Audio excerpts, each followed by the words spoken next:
This channel does not promote any violent, harmful, or illegal activities. All content provided by this channel is meant for an educational purpose only. Garden রিচের পর এবার রাজারহাটে নারায়ণপুরে দিনে দুপুরে পুকুর ভরাটের অভিযোগ। পরিবেশ দপ্তরের এমআইসির ওয়ার্ডেই পুকুর ভরাট।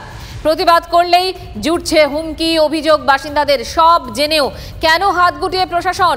সরব বাসিন্দারা।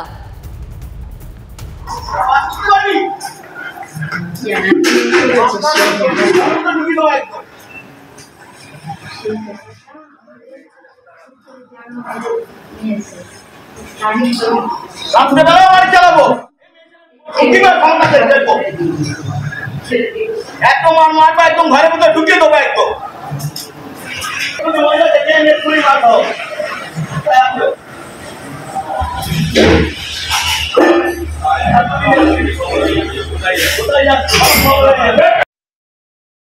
গার্ডেন রিচের পরও কি চক্ষু লজ্জা নেই পুরসভাগুলির? বিধাননগর পুরসভার অন্তর্গত ২ নম্বর ওয়ার্ডে নারায়ণপুর মলিকখলা এলাকার সাইকেল ফ্যাক্টরি মাঠের ঘটনা সেটাই বলছে। জলাশয় ছিল, সেই জলাশয় রাতারাতি বুঝিয়ে ফেলা হচ্ছে এবং একেবারে তার সরেজমিনে TV9 বাংলা জলাশয় মাটি ফেলে তা ভরাট করা হচ্ছে একেবারে রাতের অন্ধকারে, দিনের সময়। কোনো রকম কোনো বাধা নেই, প্রশাসনিক নজরদারি নেই।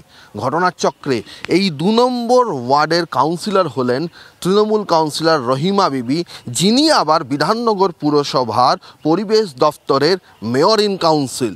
তার ওয়ার্ডে একেবারে দিনে দুপুরে জলাশয় চুরি। এই রাস্তাটা ঢালাই করে বানিয়েছিল প্রায় ৮ ইঞ্চি মোটা ঢালাই রাস্তা।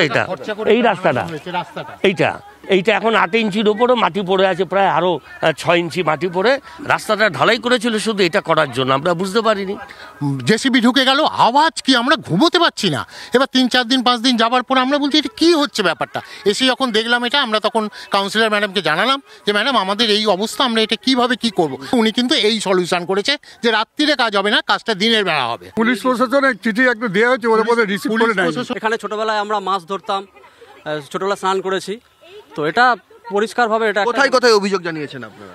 আমার কাছে এই মুহূর্তে আমরা ডিএমকে চিঠি দিয়েছি, আর ন্যাশনাল গ্রিন ট্রাইব্যুনালেও আমরা চিঠি দিয়েছি। পাঁচিল ভেঙে গেছে, দেখুন নতুন পাঁচিল, এই পাঁচিল, হ্যাঁ এই পাঁচিল ভেঙে গেছে। ভেঙে যাওয়ার পরে আমি চিৎকার চেঁচামেচি করেছি যে এখানে আমি গাড়ি ঢুকতে দেবো না যতক্ষণ না আমার বাড়ির কাজ হবে। ওনাকে তো আমরা জানিয়েছি বারবার করে, একটাই কথা বলছেন, আমি ওদেরকে বারণ করে দিয়েছি, ওদেরকে বন্ধ করতে বলছি, ওরা করছে না। কি করব বলুন তো? উনি আমার সামনে দাঁড়িয়ে ওদের সাথে কথা বলেছেন, তার মানে উনি কে বলেছেন? রহিমা বিবি মন্ডল বলেছেন। তা উনি নিশ্চয়ই কাউন্সিলর বলেছেন, তাহলে উনি নিশ্চয়ই ওনাদেরকে চেনেন।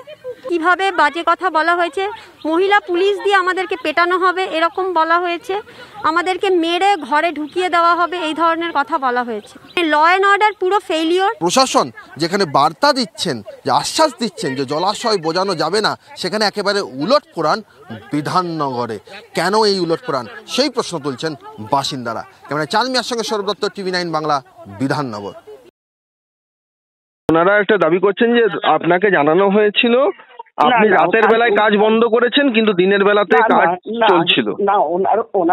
উনি যখন বলছেন শুনুন, ওনার পাঁচিল ভেঙেছিল বলেছিল, পাঁচিল করে দিয়েছে, ঠিক আছে, কোনো জলাশয় আমি জানি না, কোনো অভিযুক্ত নেই।